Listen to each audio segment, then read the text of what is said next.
ଶବର ଆଚ୍ଛା ଆଜି ମନ୍ଦିର ଗଲାବେଳେ ଶବର ପୁରା ତାକୁ ଉଣ୍ଡିକି ରହିଛି। ତ ମନନ ବାବୁ ତ ଆଚ୍ଛା ମତେ କଣ ପାଇଁ ନେଲେନି? ମୁଁ କହିଲି ହଉ ତୁ ଏବେ ଖାଇଦେ, ଖାଇସାରିଲା ପରେ ଆଚ୍ଛା ଆସିଲେ ତତେ ବାହାରକୁ ନେଇଛି ବୁଲେଇବା ପାଇଁ।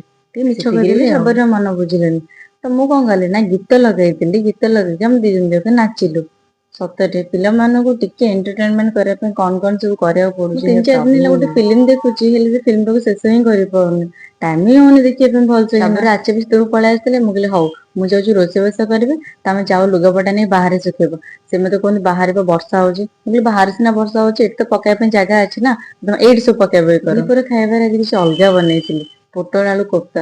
ଫାଷ୍ଟ ଟାଇମ ବନେଇଛି, କେମିତି ହେଇଥିଲା ତ ମୁଁ ଜାଣିନି। ସ୍ୱାମୀ କହିଲାରୁ ସ୍ୱାମୀ କହିଲେ ଟିକେ ଲୁଣିଆ ହେଇଯାଇଛି। ମୁଁ କହିଲି କାଇଁ ବୋ ଠିକ ଠାକ ସବୁ ଅଛି। ସବୁବେଳେ ଖାଲି କୁହନ୍ତି ଲୁଣ ହେଇଯାଇଛି। ଖାଇବାକୁ ଦେଇକି ମୁଁ ବି ଖାଇ ବସିଲି। ତରକାରୀ ସିରିୟସଲି ବହୁତ ଟେଷ୍ଟି ଥିଲା। ଇଏ ଖାଲି ମିଛ କଥା କହୁଛନ୍ତି। ଶବର ଟାଇମିଂକୁ ମୋ ଟାଇମ ସହିତ ବିଲକୁଲ ବି ଖାପ ଖାଉନି। ତାର ଶୋଇବାର ଟାଇମ ରେ ମୋର କାମ କରିବାର ସମୟ, ଆଉ ମୋର ଶୋଇବାର ଟାଇମ ରେ ତାର ଖେଳିବାକୁ ଇଚ୍ଛା ହଉଛି। ସନ୍ଧ୍ୟାବେଳେ ତା ଭାଇ ସହିତ ଟିକେ ବଲ ବ୍ୟାଟ ଖେଳି ଦେଇଥିଲା। ବଲ୍ ଟାକୁ ଏମିତି ଫୋପାଡୁଛି ଯେମିତି ସିଆଡୁ କୁଆଡେ ପଳେଇବ ବୋଲି। ତାକୁ ସେଇଟା ଦରକାର ନାହିଁ ତ, ତାକୁ ତ ଆଚାମ ଚାର୍ଜର ଦରକାର ଖେଳିବା ପାଇଁ।